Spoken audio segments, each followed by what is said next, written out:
Puis ensuite, le Bitcoin est passé de 5K à 40 et tout a changé. Donc, on a été un peu plus ambitieux dans nos recrutements. Et malheureusement, ce qui s'est passé en 2023, c'est qu'au mois d'avril, on a eu la crise avec 2 mois de retard, ou 2 ou 3 mois de retard. C'était absolument évident que même le monde de la self-custody allait scaler sur le cloud et pas sur le hardware. En fait, nous, on avait vraiment envie de faire un go-to-market rapide et pas de lancer un produit pour les banques jour 1. Je suis tombée sur 2 personnes qui étaient très très bonnes sur mes sujets, mais qui n'étaient pas du tout des fondateurs en fait.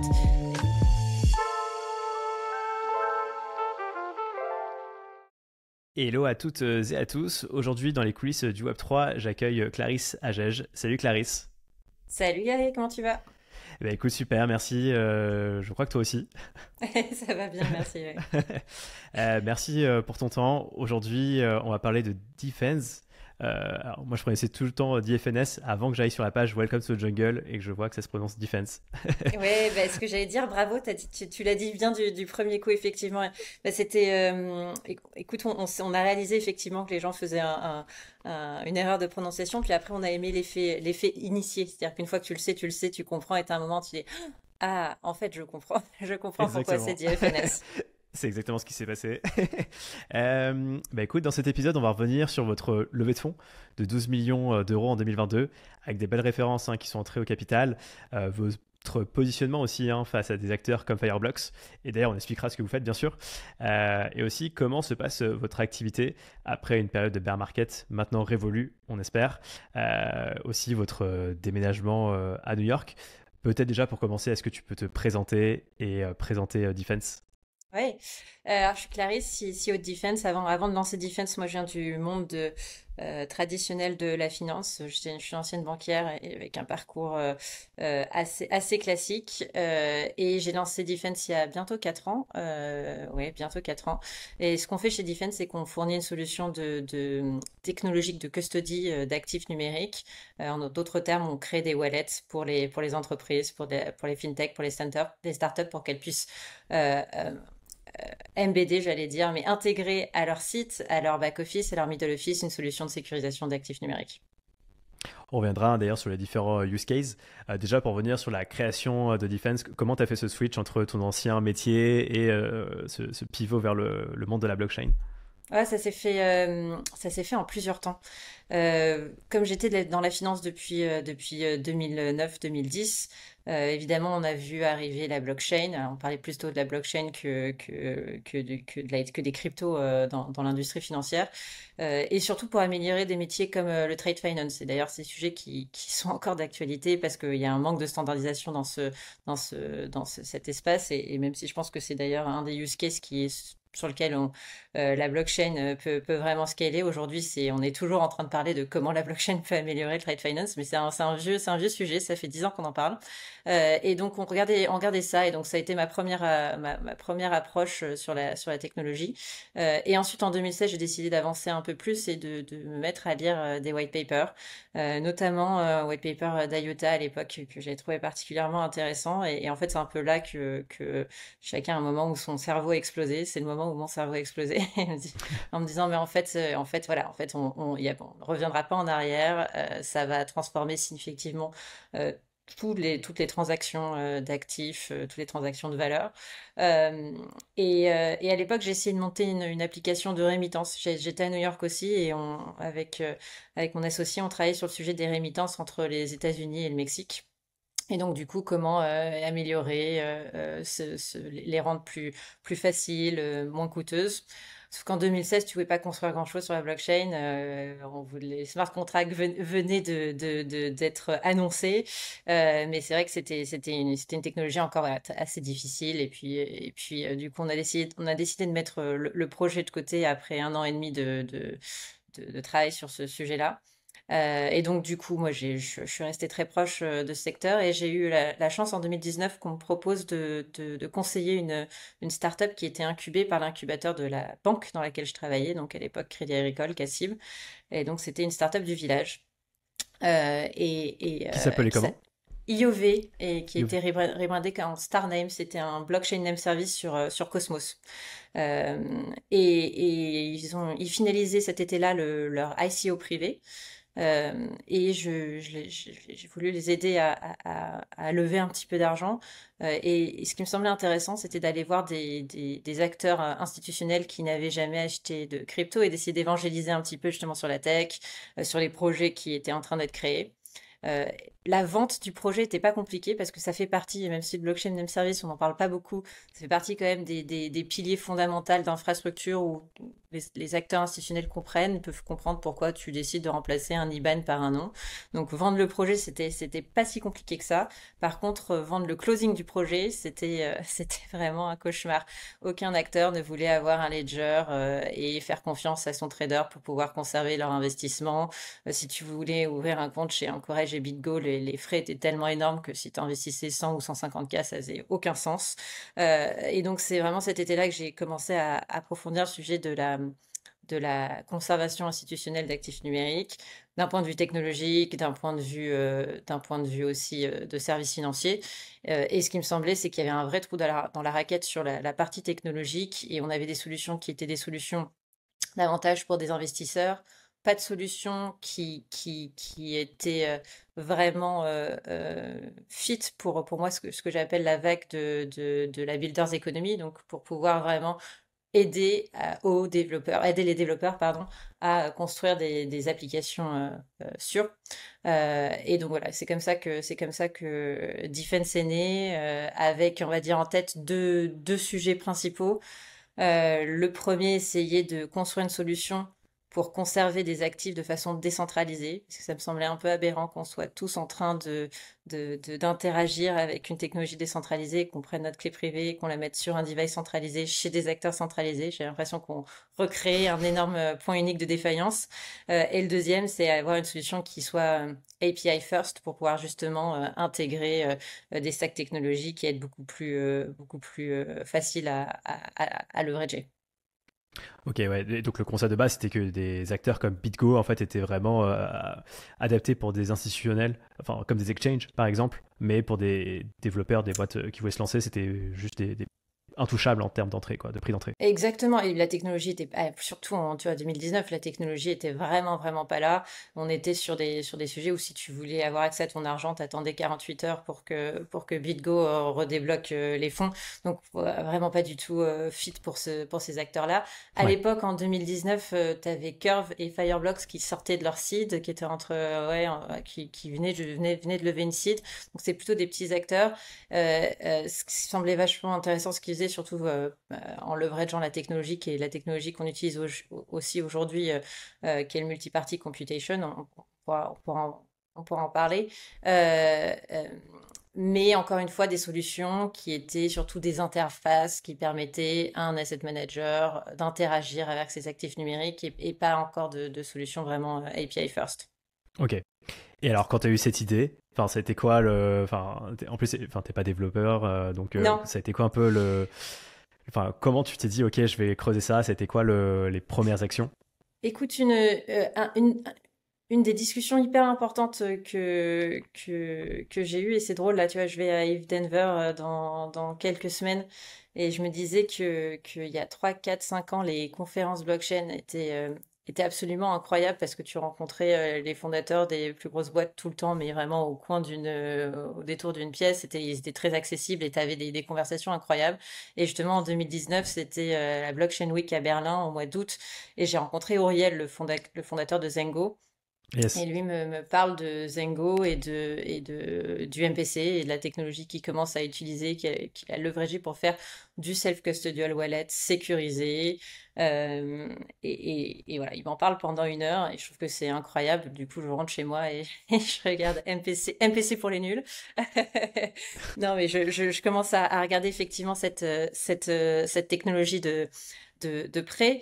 Et ce qui me paraît génial, c'est deux choses. La première, c'est que on peut enfin envisager une conservation décentralisée des clés, puisqu'en fait, le MPC par nature génère une clé en morceaux, et donc plusieurs parties peuvent conserver ces morceaux, un réseau.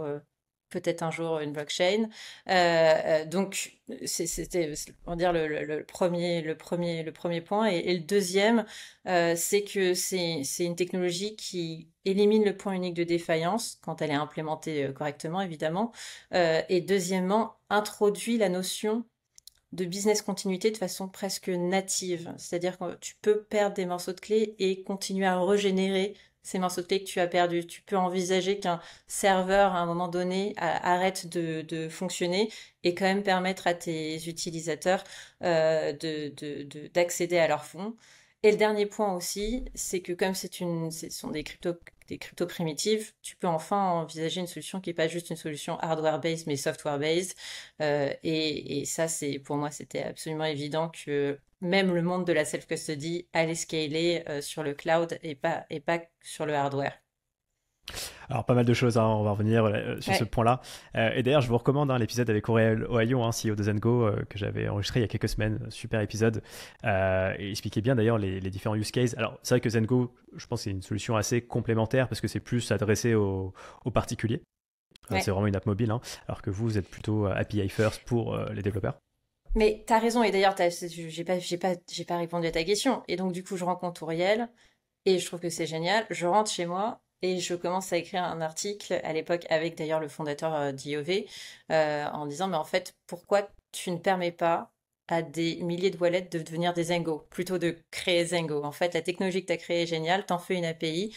Demain, tu peux bah, du coup permettre à n'importe quel développeur de leverager la même sécurité et de créer bah, des wallets qui soient aussi sécures que le tien. Et à l'époque, Auriel me dit, moi, mon sujet, c'est un play consumer. Ce qui m'intéresse, c'est le play consumer. Donc, intéressant, mais c'est pas mon sujet. Et c'est là où, en fait, je prends cet article, on le met en ligne sur Medium. Et quelques semaines plus tard, tu as à l'époque le head of blockchain d'AXA, Laurent Bénichou, qui nous demande de venir pitcher l'idée, puisqu'il tombe sur l'article. Et on y va. Et Laurent Bénichou finit le meeting en disant, mais c'est génial, nous on pourrait utiliser quelque chose comme ça. Revenez me voir quand vous avez un prototype. C'est là que je dis, ah, en fait, je vais peut-être démissionner et lancer ce prototype. Donc voilà, ça a été vraiment pour moi l'élément déclencheur. Tu me demandais qu'est-ce qui t'a poussé, comment tu passes de cette idée à créer une entreprise. Bah, là, tu vois que tu as on est loin d'être sur un product market fit, mais au moins tu vois que ton idée est reprise, qu'elle est appréciée et que tu comprends que tu es en train de, de, de répondre à un pain assez fondamental.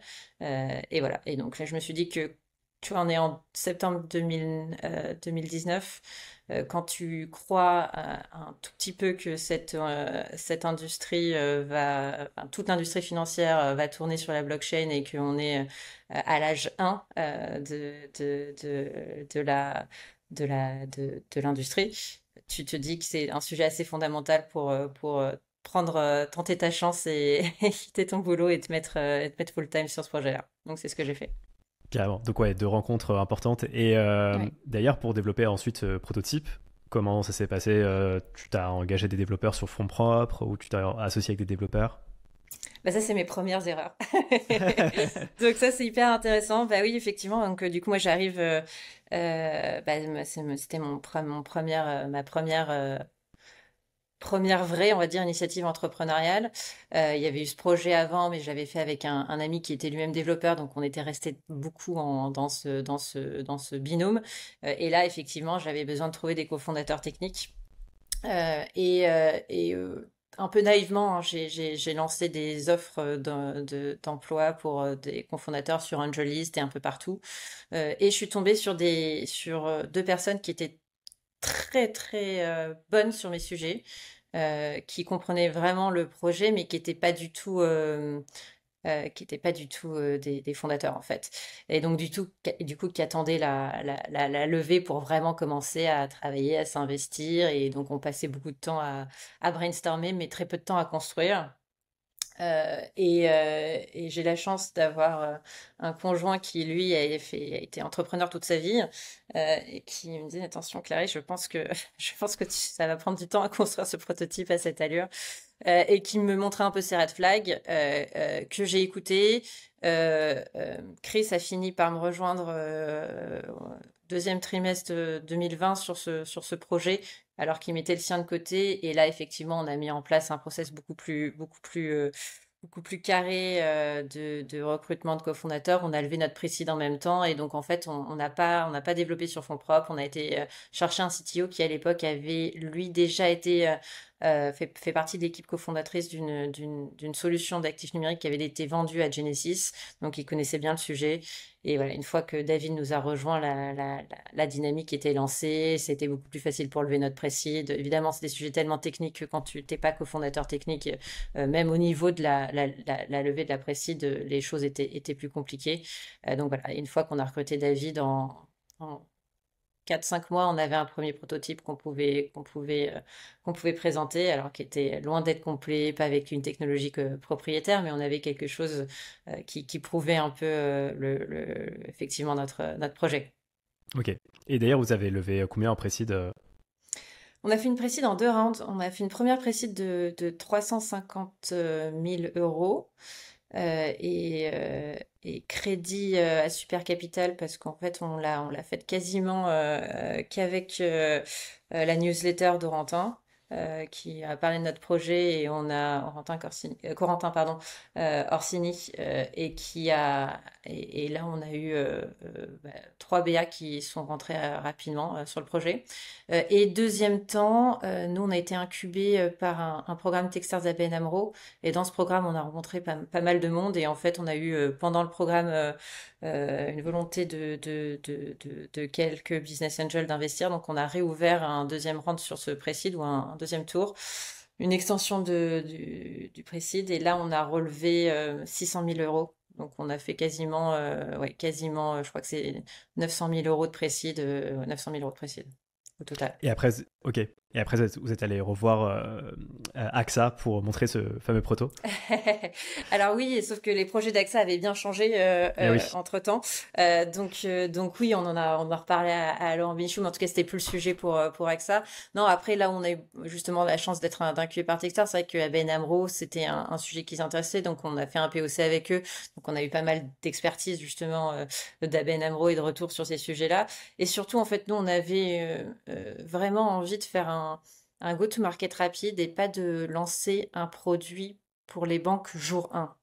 Pourquoi? Parce qu'on voyait bien que le monde de la finance et de la finance institutionnelle était vraiment à l'état de POC et qu'on n'allait pas avoir le retour produit qu'on envisageait. Alors peut-être qu'on produirait théoriquement le produit parfait pour ces institutions-là, mais on avait plutôt envie de lancer un produit qui soit une developer tool dans les mains des développeurs Day One et avoir un feedback très très rapide en fait. Et donc on a eu un go-to-market qui était un go-to-market destiné surtout à des crypto startups, crypto scale-up, et donc voilà, on a commencé davantage avec ces acteurs-là. Et c'était qui d'ailleurs les premiers clients? Écoute, on a commencé avec les premiers clients, d'ailleurs je peux en parler, hein, c'est Mon Pèlerin, Nilos et maintenant une entreprise qui a pivoté qui s'appelle Offblock. Voilà, ça c'est les premiers clients qu'on a onboardés sur 6 mois. On a vraiment passé 6 mois avec eux à stabiliser le produit et quand eux étaient heureux, on a ouvert le pipe. Et ça, tu vois, on a passé donc 6 mois. Je crois que le premier contrat qu'on a signé, c'était décembre 2021 et on a commencé à commercialiser au mois d'août 2022. Donc, tu vois, 7 mois, 7-8 mois même, vraiment en labo avec ces 3 clients. Ok. Et ouais, donc des belles références. Mon Pèlerin, c'est une plateforme d'échange suisse. Et Nilos, Ouais. c'est une solution qui permet de gérer la comptabilité entre fiat et crypto. Enfin, Ouais. d'ailleurs, c'est pardon, c'est San, plutôt oui, ils sont Psan, pardon, c'est plutôt une crypto banque. banque plus ou moins. Ouais, Oui, crypto banque, on hein, peut on peut dire le une dire. crypto-banque. Ouais. Ouais, yes. Et d'ailleurs, c'est génial parce que cette équipe, en plus, a vraiment conscience qu'il y a une crypto-banque dans leurs réflexes sécuritaires. Ils réfléchissent comme une banque. Ils sont très jeunes, mais ils réfléchissent. Il y a beaucoup de points communs justement avec les demandes les demandes d'un ILOS et les demandes d'une grande institution financière. Donc, on peut vraiment dire que c'est une crypto-banque. Ouais. Ok. Et c'est intéressant d'ailleurs parce que eux, avant que vous veniez les voir, c'était quoi leur alternative en termes de wallet? Fireblocks. Fireblocks. Ok. Ok. Ouais, ouais. Oui, donc il y avait Euh, déjà. Oui, oui, oui. Très souvent, en fait, on est benchmarké contre Fireblocks.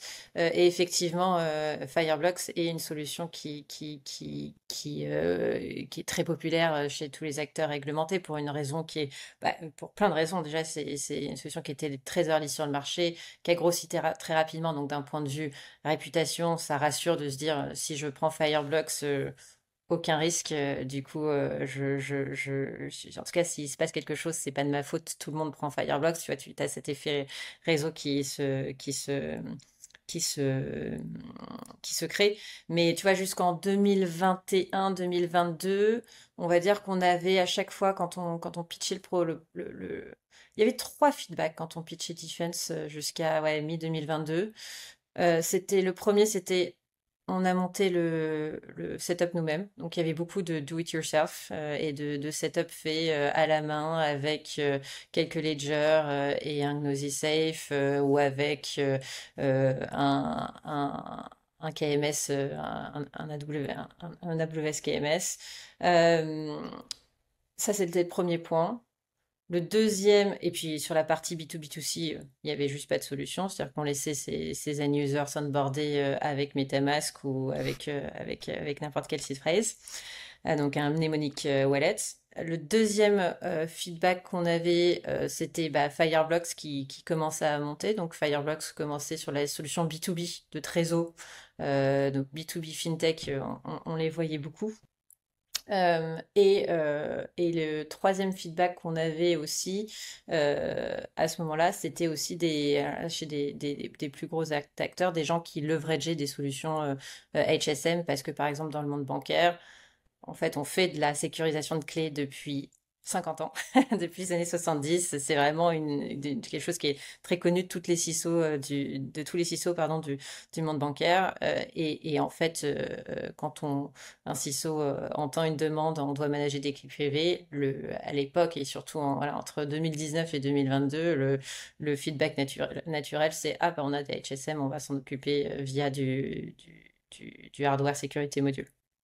D'ailleurs, est-ce que pour l'audience, tu peux rappeler ce que c'est le HSM? Ouais, le HSM, bah, c'est la technologie que leverage un acteur comme Ledger. C'est en fait, les HSM ont été créés à la base pendant la Seconde Guerre mondiale pour en fait pouvoir sécuriser des clés d'encryption. Et le but en fait d'un HSM, c'était si ta clé est corrompue, pouvoir détruire ce device. C'est-à-dire qu'il y avait quelque chose de très physique. Tu pouvais t'abstraire ou pas de cet outil de sécurité. Ensuite, dans les années 70, ils deviennent standardisés. En fin des années 80, début 90, NIST crée un standard FIPS autour des HSM. Et là, en fait, donc HSM, encore une fois, Hardware Security Module, sont des outils physiques qui permettent du coup de manager des clés d'encryption. Euh, euh, et, euh, et donc voilà, et donc c'est très populaire dans cette industrie financière, sauf que c'est intéressant pour un des use cases d'encryption, puisqu'en fait, tu sors très peu ta clé d'encryption, tu décryptes et encryptes tes informations pas à la minute. T'as un usage qui est assez modéré de ces outils-là. Dans le cas d'usage des actifs digitaux, c'est plus le même cas. Et donc, c'est pour ça que les solutions d'HSM peuvent être intéressantes dans certaines conditions, mais quand tu as besoin d'avoir un accès fréquent à ta clé, des solutions plus de hot ou warm storage, dépendamment de la façon dont elles sont mises en place, sont plus adaptées. Ok. Et d'ailleurs, donc pour venir sur Fireblocks, parce que j'ai l'impression que c'est votre concurrent aujourd'hui le plus frontal, c'est quoi votre élément différenciant concrètement face à un Fireblocks? Oh, il y en a quelques-uns. Il y en a quelques-uns. Alors, premièrement, on va parler de cas d'usage. Aujourd'hui, Fireblocks, c'est une solution qui est davantage B2B, qui est beaucoup moins adaptée au cas d'usage B2B2B, B2B2C. Donc, on voit surtout Fireblocks pour des sujets de trésorerie, pour des sujets de conservation d'actifs numériques, chez des asset managers, chez des hedge funds. Là, c'est vraiment on va dire le bread and butter de ce produit-là. Aujourd'hui, nous, Defense, on est une solution ça fait 3 ans et demi qu'on travaille sur nos API. Donc, on a les API les plus programmatiques du marché. Tu peux absolument tout faire avec nos API, tu peux contrôler tes policies, tes permissions. On a tout un système de transactions intégré justement au cœur du réacteur qui est la sécurité, du coup aux signers à notre MPC, qui est très modulaire avec des solutions qui n'existent pas par exemple chez Fireblocks comme le Transaction Broadcasting qui te permet en fait de juste de broadcaster pardon, ta transaction sur des chains et on est intégré avec 25 chains, donc avoir, on va dire, un niveau assez bas d'intégration. Alors, juste petite question, est-ce que tu pourrais expliquer ce que c'est le Transaction Broadcast? Oui, et je vais essayer de prendre un peu de recul pour pas noyer tous tes auditeurs sur en fait une fonctionnalité qui est assez technique. Euh, En fait, cette fonctionnalité-là, ça sépare en fait le monde des fournisseurs de solutions de sécurisation d'actifs numériques en deux.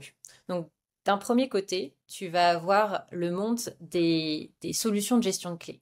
Par exemple, en France, tu as Thales qui est évidemment un champion sur ces sujets-là. Ils le sont depuis des décennies. Toutes les banques ont besoin de solutions de génération de clés et interagissent avec ces solutions qui d'ailleurs viennent souvent du monde militaire. Ça existe depuis encore une fois les années 70. Et en fait, ça va te permettre de générer une clé, de la conserver et de produire une signature. C'est tout. De l'autre côté, et maintenant depuis surtout une petite dizaine d'années, tu as ce que j'appellerais vraiment le monde des fournisseurs de solutions technologiques adaptées au cas d'usage des actifs numériques qui, eux, vont te permettre d'aller plus loin. Qu'est-ce qu'ils vont faire? Ils vont construire les ponts entre ta clé que tu sécurises et que tu génères et la blockchain sur laquelle tu vas pousser ta transaction, sur laquelle tu vas broadcaster ta transaction.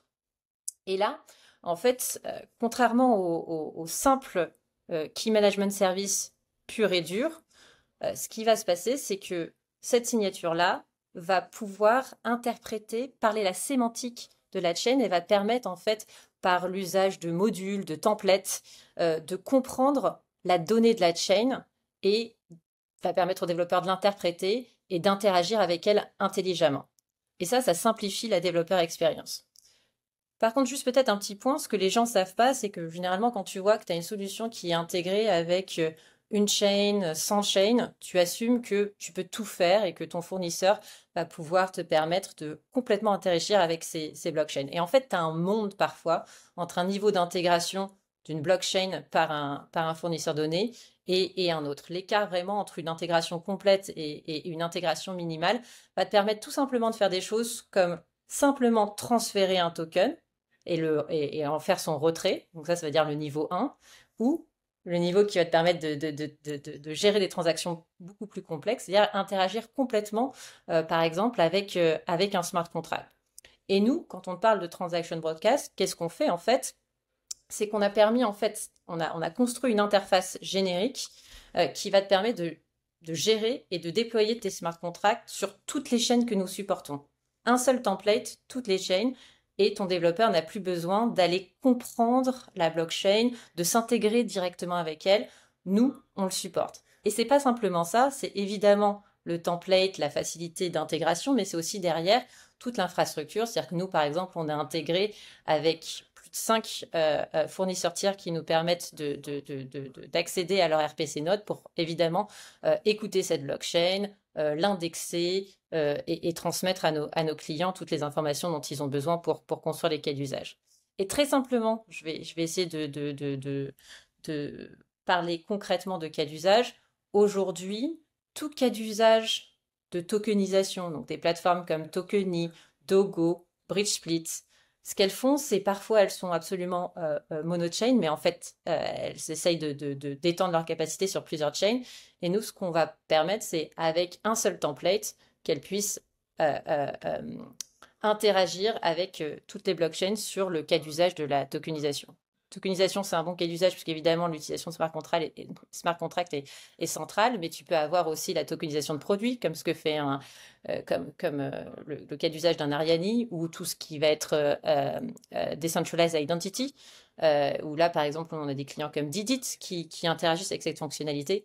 Donc en gros, pour simplifier, si je peux me permettre, et la raison pour laquelle j'insiste un petit peu là-dessus, c'est que moi, après avoir passé plus de 4 ans dans cet espace et surtout dans une industrie qui est naissante, Ce que je me rends compte, c'est qu'il y a toujours un monde entre ce qui est affiché et ce qui est réel, et que quand tu vois que ton fournisseur supporte 25 chains, le diable est dans les détails et le niveau de finesse pour en fait comprendre ces fonctionnalités est extrêmement important. Et c'est ce qui fait que nous, chez Defense, on a vraiment, tu vois, sur notre, ce qu'on couvre, on couvre évidemment la partie Key Management Service, et que nous aussi, on peut juste gérer la clé, mais on va très très loin.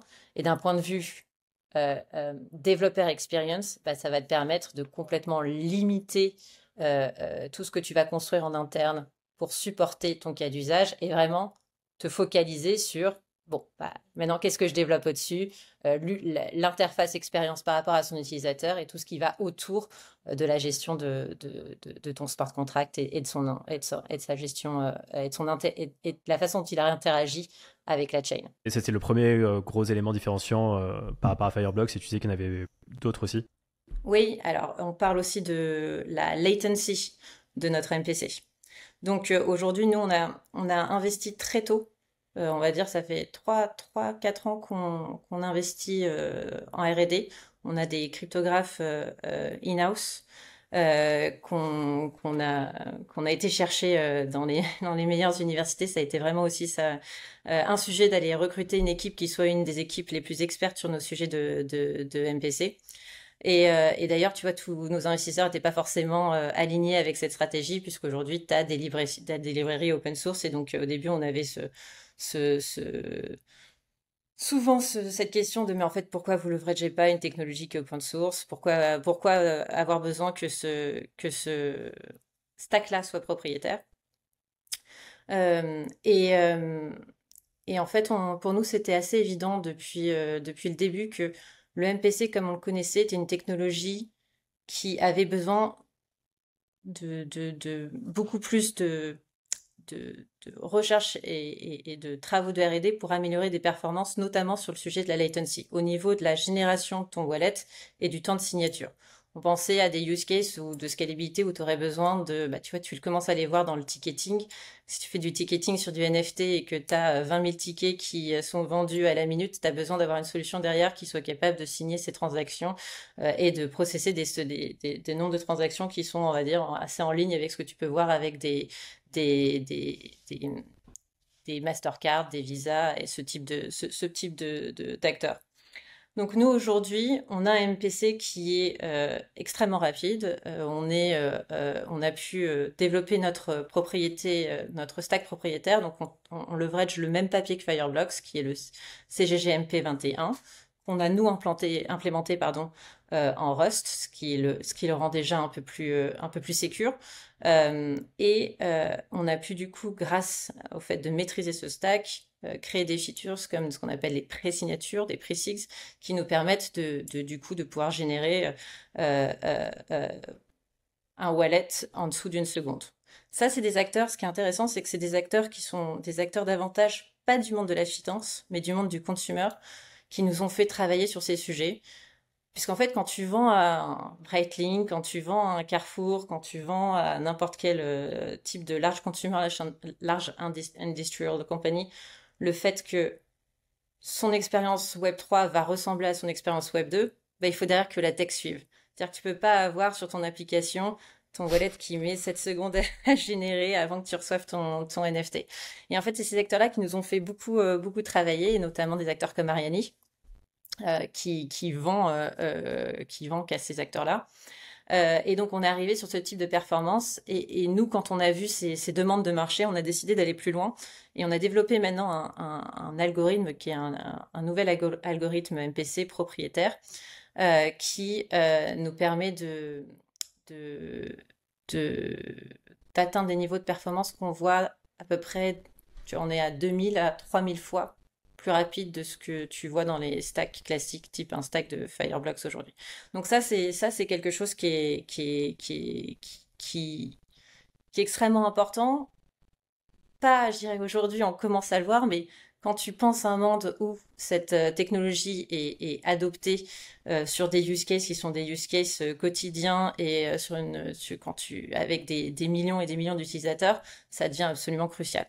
Donc pour le use case de paiement, c'est important. Pour les use cases consumer, c'est important. Et on commence à voir aussi sur l'automation de use case de tokenisation aussi, où tu peux avoir aujourd'hui des volumes énormes sur des sujets de cash tokenisé et donc avoir besoin effectivement de signatures qui soient extrêmement rapides. Donc on passe, tu vois, on part de ce qu'on a en tête aujourd'hui, c'est produire une signature toutes les 0,5 millisecondes. Donc on est sur des batchs où quand la technologie sous-jacente pourra aussi, enfin, et sur les mêmes niveaux, tu peux effectivement être comparable à des volumes de Mastercard et Visa. Donc c'était un point important. Donc on a parlé donc de features, on a parlé de latency. Et Mais de juste façon, d'ailleurs, par, ouais, par rapport sur la partie latency, ce que je trouve ça vraiment intéressant, c'est vrai que, par exemple, j'avais un exemple en tête, c'est tu réserves un événement enfin un événement et ton ticket c'est un format NFT. Effectivement, si ça prend 40 secondes, bon bah, et que tu as un loader de 40 secondes, comme tu le disais, bah, c'est catastrophique en termes d'expérience utilisateur. ouais. Donc, bah, pour simplifier entre guillemets l'expérience utilisateur, certaines apps Web3 pourraient entre guillemets dire oui, votre NFT a été généré, alors que c'est pas vrai en attendant qu'il le soit vraiment. Ça pourrait être un petit hack, mais en tout cas, vous avez vraiment ce côté instantanéité. Après, j'imagine que ça dépend aussi peut-être de la rapidité de la blockchain en Oui, question. et bien sûr. Ça dépend de deux choses. C'est-à-dire que quand je te parle de ça, je te parle du MPC. Ouais. Ça dépend du networking, donc ça va dépendre aussi de la façon dont tu communiques avec notre API déjà. Ensuite, la façon dont un développeur va communiquer avec notre API. Donc, si la façon dont est structurée l'application de notre client n'est pas performante, on va pas réussir à approcher ces niveaux de performance. Et comme tu dis, ça va dépendre de la technologie et de la blockchain sous-jacente que tu utilises. Aujourd'hui, on voit que sur des Solana, tu as des niveaux de transactions extrêmement importants sur lesquels notre type de solution pourrait commencer à être favorable. Mais effectivement, si tu as un temps de bloc de 10 secondes, ça n'a absolument aucun intérêt. Donc effectivement, Yes. c'est là où tu, euh, où tu, où tu vois que certaines blockchains vont se spécialiser sur certains use cases. Et le sujet de la latency, c'est pas un sujet pour tout le monde, mais c'est un sujet qui est important sur certains use cases. Euh, que tu vas pouvoir aussi résoudre sur des layers 2 et des layers 3 et qui va pouvoir du coup améliorer la performance du temps de transaction. Mais nous, ce qu'on se dit, c'est que de toute façon, on a toujours eu cette attitude-là, c'est qu'on on se prépare pour le futur. C'est-à-dire qu'on est en train de construire une technologie qui est une solution d'infra et on doit être un enabler. Et tout le monde va suivre et évidemment que les performances vont s'améliorer. Et donc, en fait, on s'est jamais dit, ah bah tiens, tout le monde est, je n'importe quoi, sur Ethereum ou sur Polygon, le block time, il est de X, du coup, ça sert à rien de faire mieux.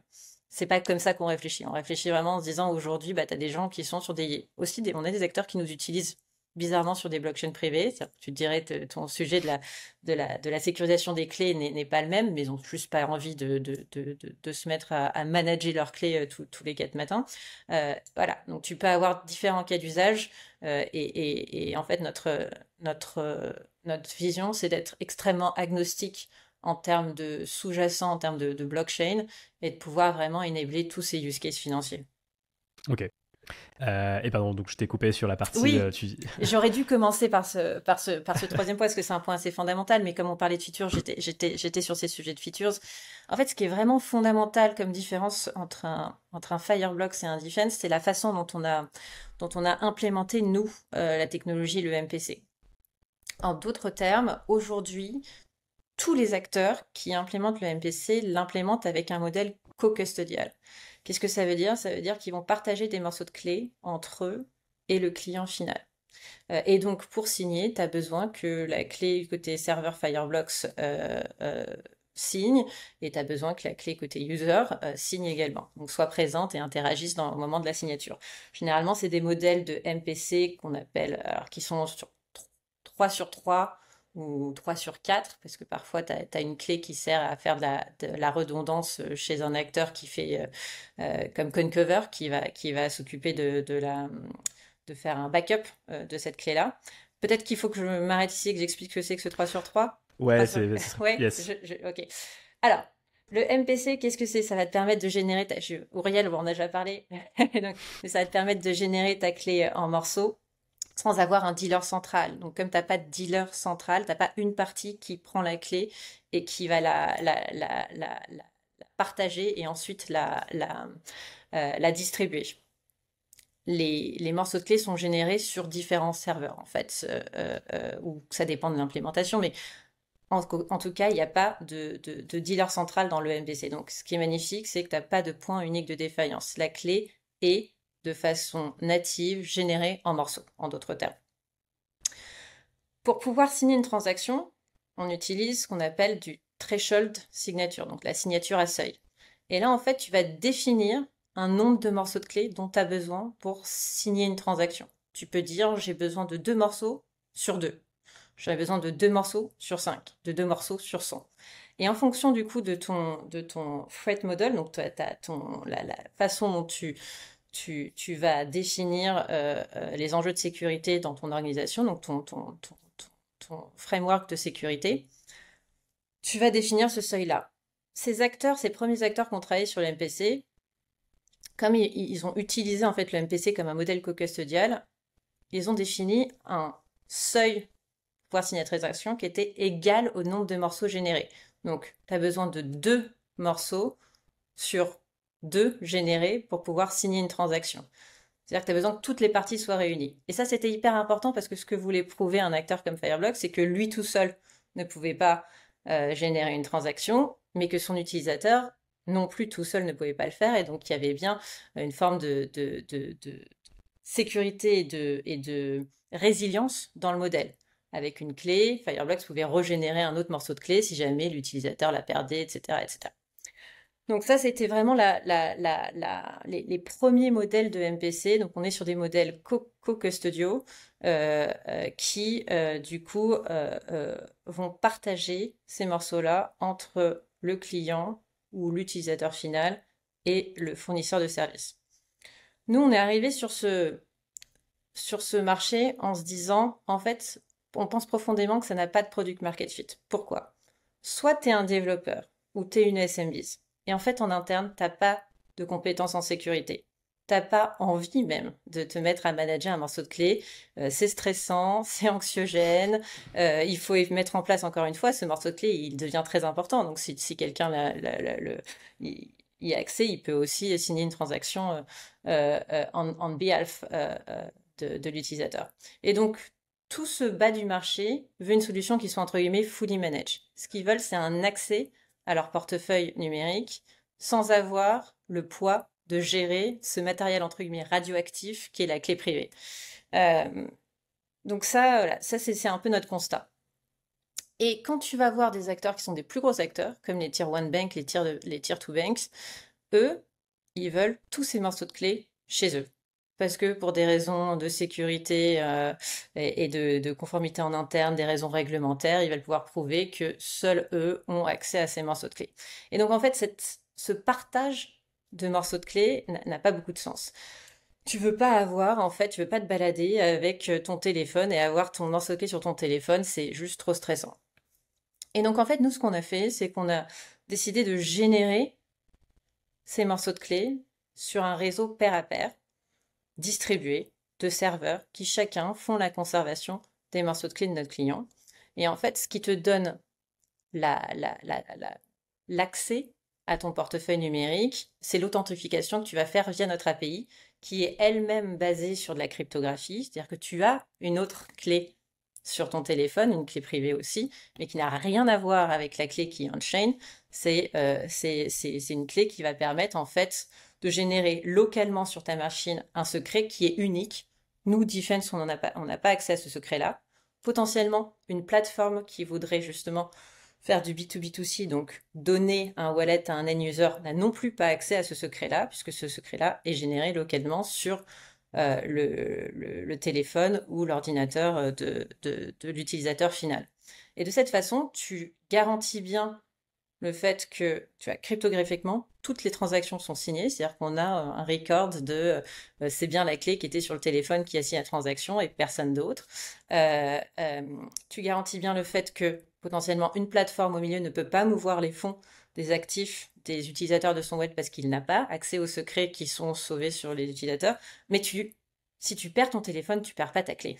Tu perds juste ton accès à l'API qui peut être régénéré par d'autres services d'authentification. Et alors là, Nous, on est assez flexible et tu peux le faire différemment. Ça peut être via un KYC, ça peut être exactement comme un One Password. Tu sais, quand tu t'onboardes sur One Password, on te donne une clé, tu dois garder cette clé-là. Si jamais tu perds accès au One Password, il faut que tu remettes ta clé et tu régénères du coup tes authentifications.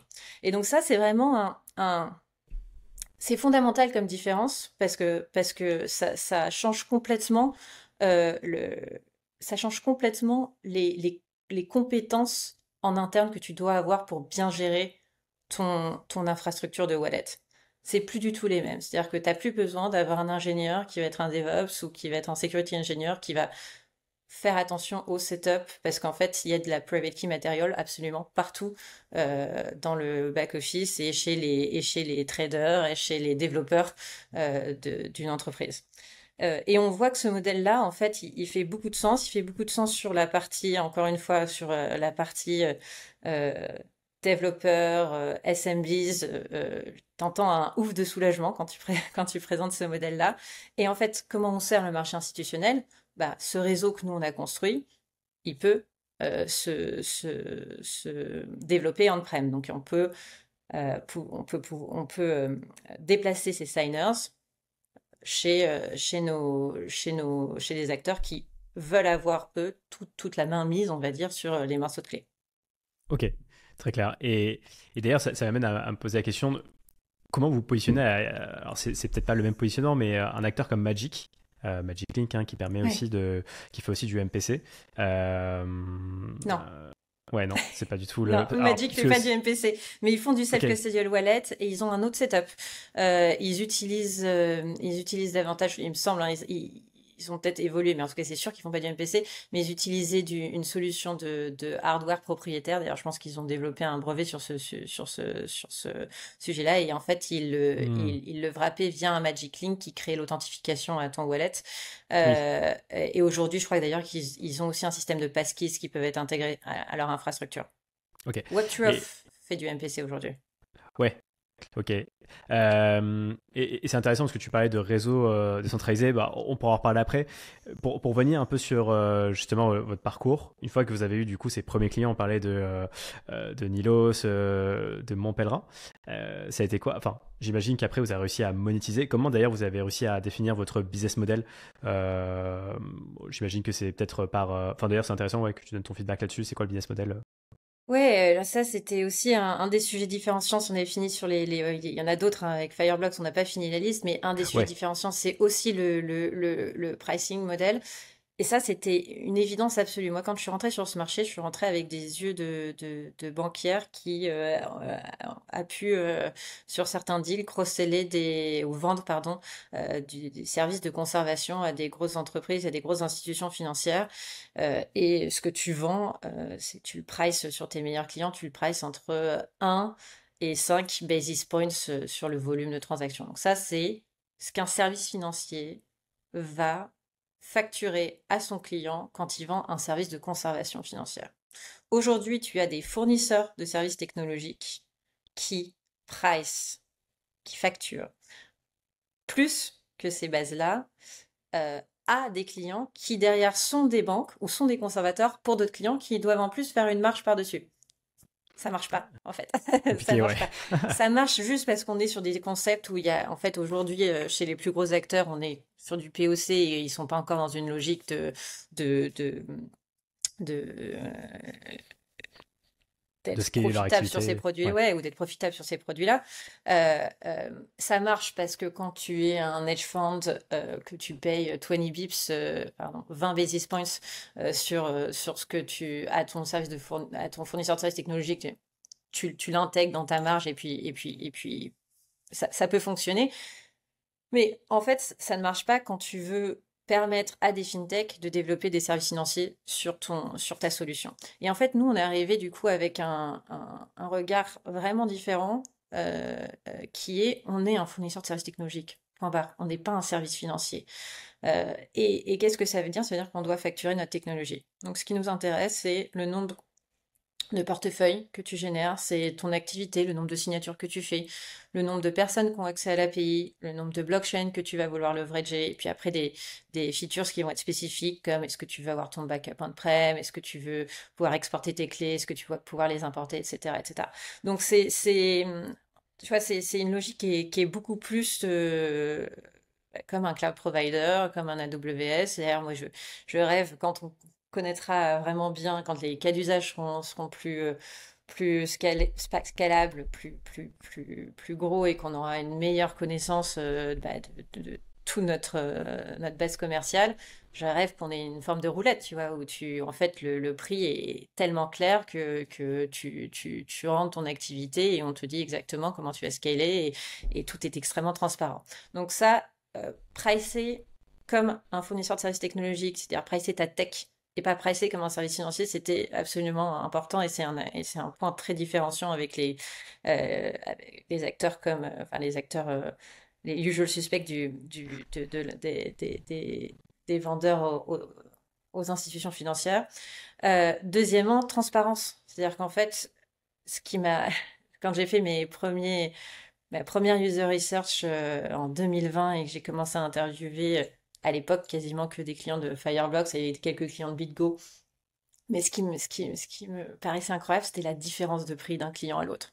C'est-à-dire qu'on était vraiment dans une logique de vente très, entre guillemets, old school B2B, où bah, chaque client avait son prix parce qu'il était arrivé à un moment donné où que le vendeur avait été meilleur à droite ou à gauche. Et ça aussi, pour moi, c'est pas comme ça qu'on montait du software en 2020 et c'est pas comme ça que tu pouvais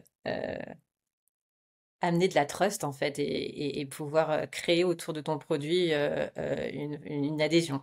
Et donc du coup, nous, dès le jour 1, on a eu nos prix qui étaient en ligne sur notre site. Donc tu as le Basic Plan, le Pro Plan. Sur l'entreprise, on peut pas le mettre parce que ça dépend de beaucoup de critères, mais ça dépend de critères qui ont un prix chez nous et c'est comme ça qu'on facture. Donc ça a été, on va dire, donc tu parlais de pricing model, c'est vraiment on va dire les deux choses qui étaient importantes pour nous. Et tu vois, quand on regarde un peu l'évolution sur les cas d'usage qu'on onboard et comment je vois ces prix évoluer, tu vois, pour moi, j'aimerais qu'on arrive un jour à, à une situation où en fait c'est vraiment davantage l'activité qu'on charge, c'est-à-dire c'est plus la signature que le wallet, parce que in fine, tout ce qu'on entend à chaque fois quand on a des acteurs qui sont des néobanques qui vont commencer, par exemple, à introduire de la crypto, des petites banques privées ou des start-upers qui lancent leur échange, ce qu'ils me disent, c'est bah, oui, mais tu vois, peut-être que je vais avoir 500 000 utilisateurs au bout de 6 mois et j'en aurai que 50 000 actifs. Et j'ai pas envie de payer pour 500 000 wallets. Donc en fait, vraiment essayer de trouver ce modèle autour de l'activité, c'est-à-dire autour de la signature, c'est des choses qui nous paraissent être pérennes pour l'avenir sur la partie business model. Ok. Et d'ailleurs, ouais, c'est vrai que cette logique de facturer à l'activité, et en tout cas pas au volume d'affaires, c'est vrai que ça va dans la même logique que les blockchains. C'est-à-dire qu'aujourd'hui, que tu fasses une transaction à 1 dollar ou 1 milliard, tu payes les mêmes frais en Oui, fait. bien sûr. Un cas d'usage sur lequel ça n'a absolument zéro sens et parfois je suis encore assez étonnée que mes compétiteurs qui price comme ça arrivent à vendre à des cas d'usage de tokenisation. En fait, quand tu es un émetteur, que tu vas être chargé 5, 10, 20 bips sur un actif sous-jacent sur lequel tu as aucun contrôle, parce que ton métier, c'est pas ça, en fait. Ton métier, c'est pas, tu fais pas de prix sur le volume, mais tu fais de prix sur la transaction que tu vas structurer. Ça fait encore moins de sens. Donc, tu vois, aujourd'hui, nous, ça fait une petite année qu'on travaille beaucoup sur les sujets de tokenisation. Et sur les sujets de tokenisation, nos deux USP, c'est la partie complètement programmatique, tout est automatisé. Et le deuxième, c'est le pricing model.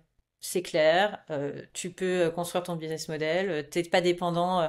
Si demain tu fais une émission à 100 millions et après-demain elle fait plus que 10 000 euros, tu sais comment construire ta structure de coût en fait. Donc ça, Ouais, c'est hyper important. ok. Et Pour venir donc sur l'avancée de Defense, pardon, je suis retombé dans mes travers. Vous avez levé des fonds en 2022, mais déjà en 2020-2021, vous sentez, une fois que vous avez vraiment eu ces 3 design partners, vous avez trouvé un peu la bonne formule avec eux. Ouais. Comment ça s'est passé pour onboarder des nouveaux clients? Vous avez fait comment ça, d'ailleurs, vous avez attiré les autres clients par la suite? Ouais. Nous, tu vois, on a toujours pas commencé, on a toujours pas commencé le marketing. Ok. Là, on sort notre nouveau site qui correspond beaucoup plus à ce qu'on est aujourd'hui et qui est extrêmement documenté. Et on sort notre blog aussi. Et donc là, on va vraiment commencer bah, à produire du contenu. Et c'est quelque chose qu'on a préparé depuis très longtemps. Si on a décidé, tu vois, c'était très stratégique pour nous, c'est-à-dire qu'on voulait, pour nous, un acteur de la confiance, un acteur qui parle de ce qu'il sait faire une fois qu'il est sûr de ce qu'il sait faire. Et pas qui annonce un partenariat pour annoncer un partenariat et qui parle de cas d'usage s'il maîtrise pas ses cas d'usage. Et donc, en fait, on avait vraiment envie de construire un produit, construire un actif avant de parler de cet actif. Et aujourd'hui, on a un retour client qui est excellent. Quand on est benchmarké sur notre tech contre bah, nos principaux compétiteurs, on gagne 8 fois sur 10. Donc, on commence à vraiment être très sûr de notre produit. Et donc, c'est le bon moment pour faire du marketing. Et donc, du coup, comment on a fait? En fait, tu vois, en 2022, en fait, on a toujours un peu eu cette approche d'observer et ensuite de se refocaliser. Et donc, par exemple, comme on voulait faire, comme je te disais, un go-to-market qui soit très start-up, très, très, très développeur focus pour pouvoir apprendre et itérer rapidement sur les features, euh, on a onboardé au dernier trimestre 2022 beaucoup d'entreprises sur des cas d'usage très différents. Et ce qu'on s'est rendu compte, et ça, on s'est rendu compte Q1, Q2 2023, parce qu'on a commencé à avoir du churn de ces acteurs-là. Alors, pour beaucoup de raisons, en 2023, année du chaos. Donc, on a eu beaucoup de startups qui n'ont pas réussi à lever leur tour, beaucoup de gens qui ont décidé de pivoter parce que le Web3, c'était plus à la mode, etc. Donc, il y a eu toutes ces deux vagues-là. Mais aussi, on a surtout réalisé une chose qu'on aurait pu réaliser avant, mais qui est très simplement que les acteurs nous choisissent soit parce que ils ont beaucoup à perdre en termes d'actifs, donc ces acteurs qui sont dans le monde de la finance, en gros, des fintechs, soit parce qu'ils ont beaucoup à perdre en termes de réputation. Mais si tu es un jeu qui veut juste faire, tu vas authentifier rapidement tes utilisateurs et qui en fait n'a pas beaucoup enfin, j'ai le mot care en anglais, mais ne porte pas beaucoup d'intérêt ni à sa réputation, ni n'a pas beaucoup de valeur sur ses wallets, on n'est pas la bonne solution. Point. Et donc du coup, c'est comme ça qu'on s'est refocalisé pour vraiment être le wallet as a service de la fintech, avec comme élément différenciant par rapport à notre compétition. Aujourd'hui, on a un positionnement assez unique parce que on a une infra qui est tu sais, on parle d'institutional grade, donc on est comparable au Fireblock, Metaco, Taurus d'un point de vue sécurité de l'infrastructure, mais on a développé un produit aussi très retail. Donc c'est pour ça qu'on est parfois comparé à un Web3Off. On a pu, beaucoup moins aujourd'hui, parce que Magix est aujourd'hui vraiment dans une catégorie qu'on suit pas trop. Sur certains use cases, oui, par exemple le ticketing, ça c'est des sujets qui nous intéressent, que des sujets de volume et qui est des sujets qui ont besoin de performance vraiment et qui vont en avoir besoin de plus en plus. Donc par exemple sur ces sujets-là, on peut avoir des acteurs qui ont pu commencer par un Magic et qui commencent à regarder l'infrastructure de defense quand ils deviennent plus matures. Euh, et donc en fait, on est un peu assez unique parce que sur cette partie B2B2C, wallet as a service de la fintech, en fait, il n'y a pas grand monde. Il y avait un espace à prendre et qui était exactement en fait qui correspond exactement aux forces de notre produit. Tu vois, depuis l'été dernier, on va onboarder des acteurs qui sont voilà surtout aujourd'hui 25% de notre customer base c'est du payment, donc payment infrastructure ou des payment apps. Euh, Ensuite, on a à peu près 15% sur la tokenisation. On va avoir 15% aussi sur tout ce qu'on va asset management platform, et donc là on parle plutôt de treasury management platform, de néobanque, et là plutôt dans un sujet B2B. Et le reste, ça va être des sujets retail, soit des gros sujets retail large consumer brand ou des sujets retail néobanque. Et donc voilà à peu près aujourd'hui comment se construit notre consumer base. Mais donc du coup avec beaucoup de word of mouth. Donc on a pu créer justement cet effet positif par recommandation des clients. Donc ça c'est vraiment on va dire c'est la principale raison pour laquelle les clients aujourd'hui viennent nous voir et on reçoit de l'inbound. Et ensuite c'est vrai que le fait d'avoir investi énormément, nous on a eu vraiment très tôt une une marketing stratégie qui était drivé par les gens qu'on recrutait. C'est-à-dire qu'on a voulu vraiment recruter les meilleurs de chaque sujet d'expertise qu'on avait. Donc sur la partie MPC, sur les chercheurs, sur la partie ingénieurs, sur les R&D ingénieurs, sur l'expertise. Aujourd'hui, tu vois, notre CTO, il était VP of Engineering chez Gemini, il a passé 7 ans chez Gemini, il est dans cette industrie depuis toujours. Donc ça crée aussi une réputation. Et c'est vrai qu'en fait, on a construit, on va dire, aujourd'hui davantage notre customer base comme ça, en fait, en attirant par notre produit et sur une stratégie de word of mouth. Et aujourd'hui, on se sent prêt à scaler tout ça. Donc, on est très excité de commencer à produire un peu de contenu et à faire parler de nous. C'est top. Et d'ailleurs, sur la partie sales, du coup, c'est toi qui t'en occupes, toi et ton associé, ou il y a des personnes dédiées aussi Non, moi, je m'en occupe. Je m'en occupe en fonction soit des levées de fonds, soit des charges administratives, un peu plus ou un peu moins. Sinon, il y a trois autres personnes. Une personne qui est John Kennedy, qui est basé aux États-Unis, à New York, qui va couvrir toute la partie Americas. Donc aujourd'hui, on a pas mal de clients, on commence à avoir pas mal de clients en Amérique latine, avec des super références comme Vita Wallet, comme Zulu. Zulu, c'est un peu le, le Wise sud-américain. Ils sont en train de processer 120 millions de transactions par mois. Ils font un service B2B en Colombie qui permet à des entreprises de hedger leur balance sheet. Tu as accès à du digital dollars très facilement. Ils sont hyper successful. Donc voilà, donc toute la partie Amérique, ça va être couvert par John. Donald, lui, est avec nous depuis un bout de temps. Il est basé à Paris, mais il va couvrir davantage toute la partie Europe du Nord, Europe de l'Est. Et il a quelques clients qu'il avait en France. Et puis on a recruté une personne pour couvrir les pays français, plus toute la partie UAE, Romare, qui nous a rejoint, qui lui est basé en Suisse, qui nous a rejoint il y a quelques mois, au mois de novembre. Ça marche. Et alors, ouais, 2021, c'est là où vous avez commencé à avoir plus de clients. Et donc 2022, vous avez levé des fonds. Ouais. Ça a été simple, sachant que ouais, 2021, ça a été une année assez prospère pour les crypto-monnaies. Donc du coup, j'imagine que il y avait une bonne hype. Enfin, parce que vous avez annoncé en 2022, mais ça se trouve, enfin, j'imagine que la levée s'est faite en 2021 peut-être. Fin 2021, ouais, c'est tout à fait. Je dis souvent, quand on a commencé notre pré-seed, sur un call de 30 minutes, pendant les 25 premières minutes, je vais expliquer pourquoi la blockchain c'était important et j'avais 5 minutes pour parler de ce qu'on faisait. Puis ensuite, le Bitcoin est passé de 5K à 40 et tout a changé. Et donc là, en fait, quand on a fini Techstars, qu'on a eu notre POC, on a annoncé notre site, on avait une term sheet 3 semaines plus tard, mais c'était vraiment l'euphorie. On était au pic de ce qu'on pouvait faire sur l'euphorie des marchés. Donc avec un timing exceptionnel, où on a du coup levé notre site et au moment du closing, on a eu des acteurs qui nous ont demandé de rentrer dans le round. Donc on a pu étendre ce site pour faire un site qui à la base devait être 6 millions, de le faire passer à 12,5. Donc voilà, effectivement, et je pense, on a closé en décembre 2021 et annoncé ça ouais, en avril, je crois, mars-avril 2022. Ok. Et donc là, l'idée, j'imagine, c'était surtout ouais, de financer la tech, enfin l'expansion.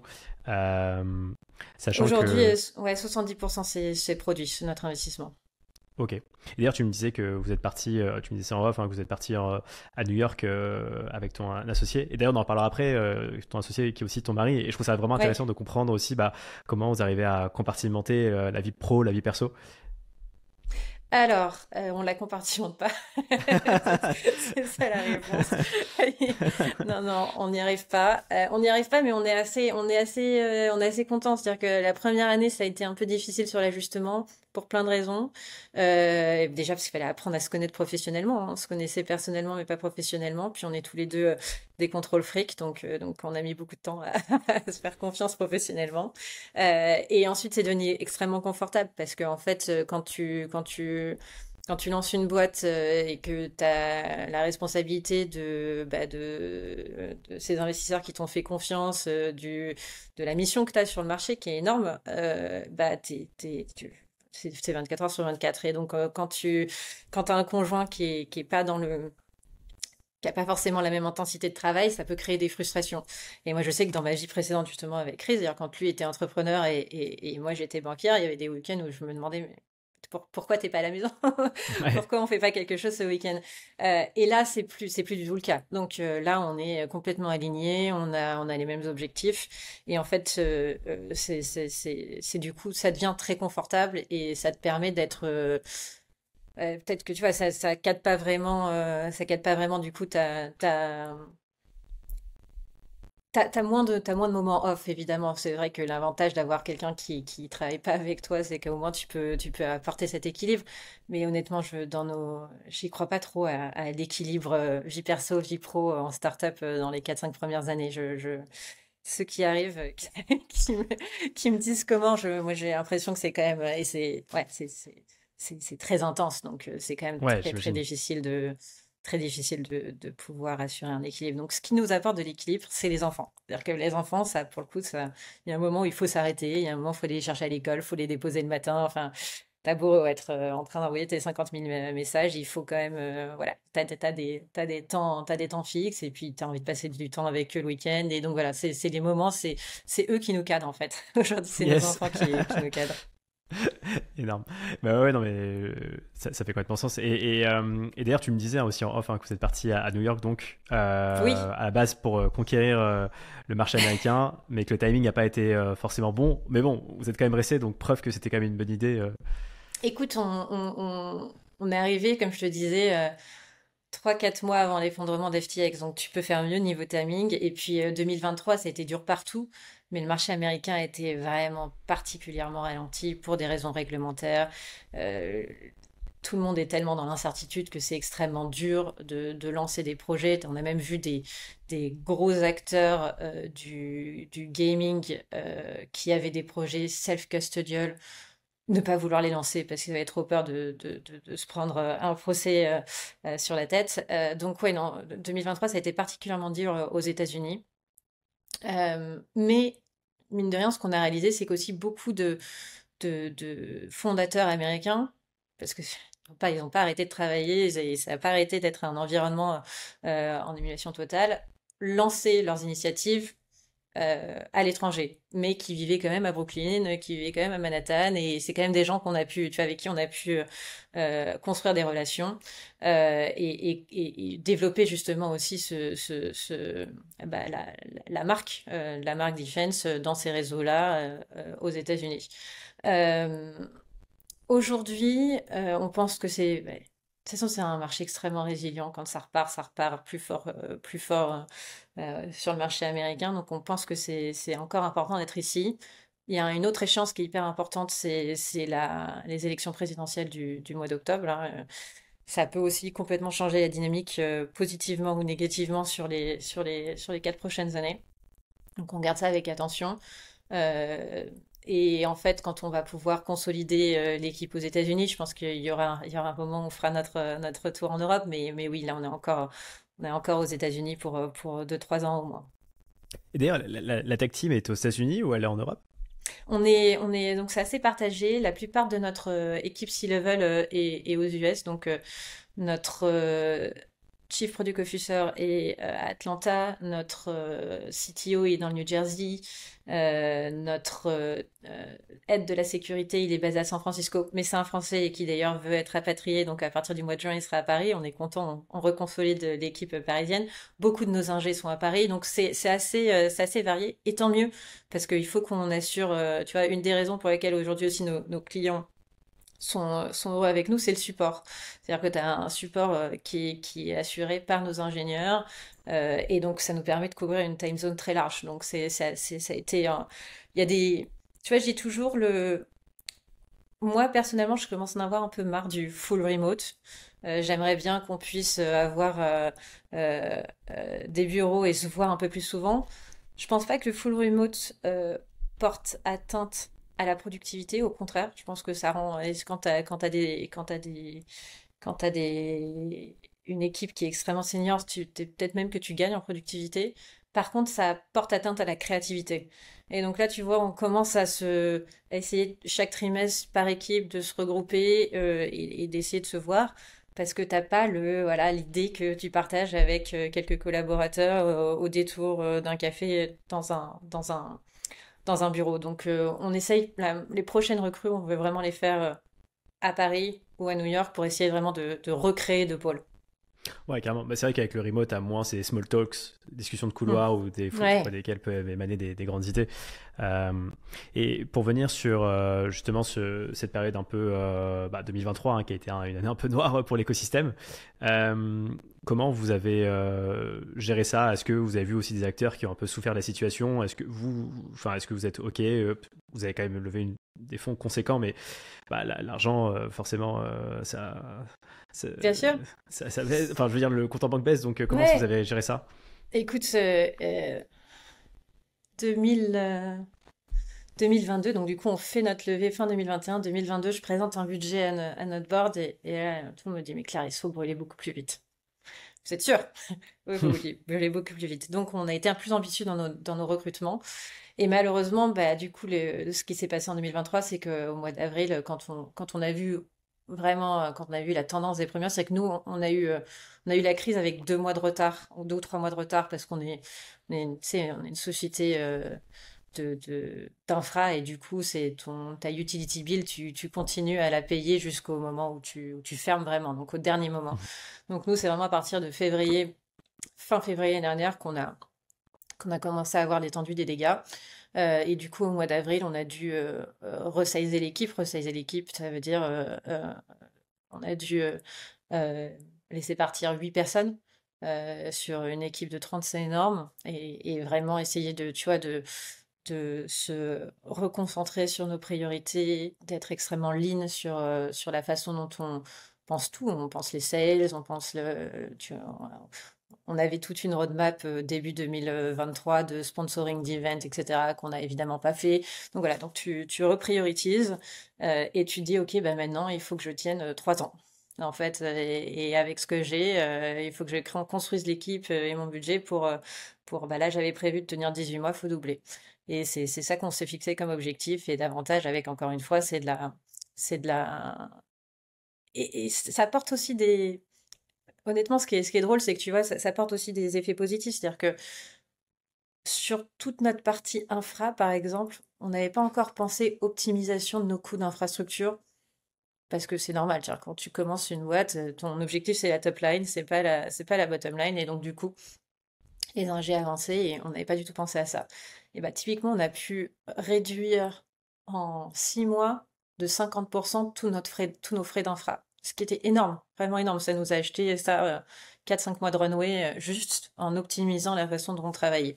Et ce qui nous rend aussi plus profitables, ça améliore nos unités économiques, etc., etc. Donc c'est vrai que ouais, c'est évidemment pas les sujets sur lesquels t'as envie de travailler quand tu es une boîte qui cherche de la croissance, mais en même temps, bah, ça fait partie des effets positifs de ces phases-là. Donc ouais, aujourd'hui, du coup, on a réussi à allonger notre runway. Je pense que si commercialement ça continue à se passer comme ça se passe en ce moment, on devrait aller sur le marché plus tard cette année. Mais voilà, pour l'instant, on a de quoi tenir encore pendant une année et demie. Ok, ouais, donc le plan là, c'est pas de relever des fonds à court terme. quand ce sera bon pour nous. Pour Ouais, moi, c'est metrics first. C'est là, ouais, bien sûr. on va y aller avec les bonnes metrics. Et je dirais que vraiment l'environnement et les résultats depuis fin du troisième trimestre, quatrième trimestre l'année dernière sont bons. Donc voilà, on devrait y aller cette année. Ok. Et ouais, par rapport à cette levée, hein, donc vous avez levé, comme tu le disais, plus de 12 millions. Est-ce qu'il y a, enfin, il y avait des belles références, hein. Il y avait Coinbase Ventures qui ont participé au tour.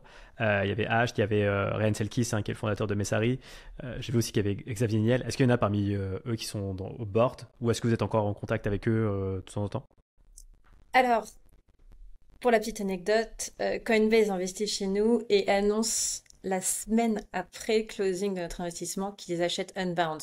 Je sais pas si tu vois ce que c'était qu'Unbound Tech. Non. Dans le monde du MPC, t'avais deux entreprises qui étaient vraiment des entreprises créées par des cryptographes qui vendaient le MPC comme un stack. Donc, il n'y avait pas du tout de wallet API, de signing API. Il n'y avait pas la layer qui te permet d'interagir avec la blockchain, en gros, mais qui vendait vraiment que le stack de MPC. Et Unbound, c'est la première. Et donc, pour nous, c'est un compétiteur, enfin, j'allais dire direct, de facto indirect, mais c'est quand même un compétiteur. Donc c'est vrai que ça a un peu refroidi Ouais. en tout cas les perspectives de relation avec Coinbase, parce qu'évidemment quand tu t'intègres Coinbase, tu te dis peut-être qu'on pourra travailler ensemble. Forcément, tu dis c'est peut-être pas la stratégie numéro numéro un d'un Coinbase. Après c'est vrai que c'est quand même un très bon fonds et on partage pas mal avec l'équipe VC qui nous introduit au portfolio compagnie. Donc il y a quand même une forme de Chinese wall entre les équipes opérationnelles et le VC. Mais voilà, donc tu vois, c'est des boîtes, quand on a levé, qui mettaient des tickets un petit peu partout, des boîtes comme Coinbase, qui, encore une fois, hein, il y a une relation qui est intéressante. Après, c'est pas les acteurs les plus actifs, et du coup, c'est pas du tout les gens qui sont sur notre board.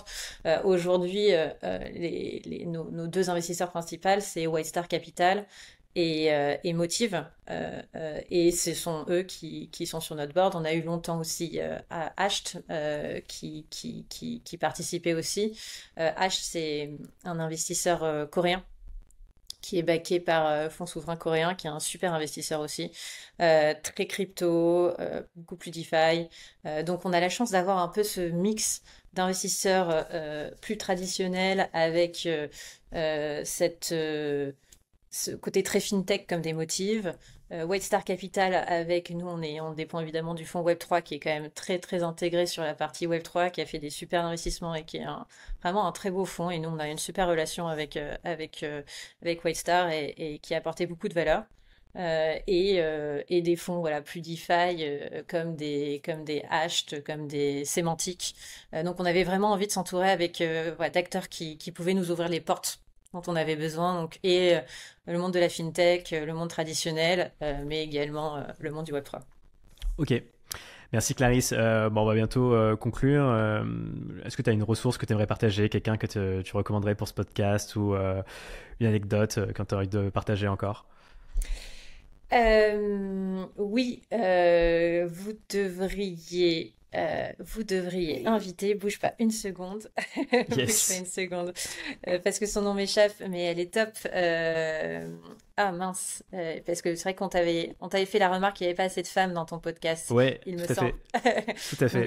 j'en ai une qui est géniale, bouge pas. Je sais pas pourquoi son nom m'échappe, elle est en train de monter une plateforme de trading de carbone.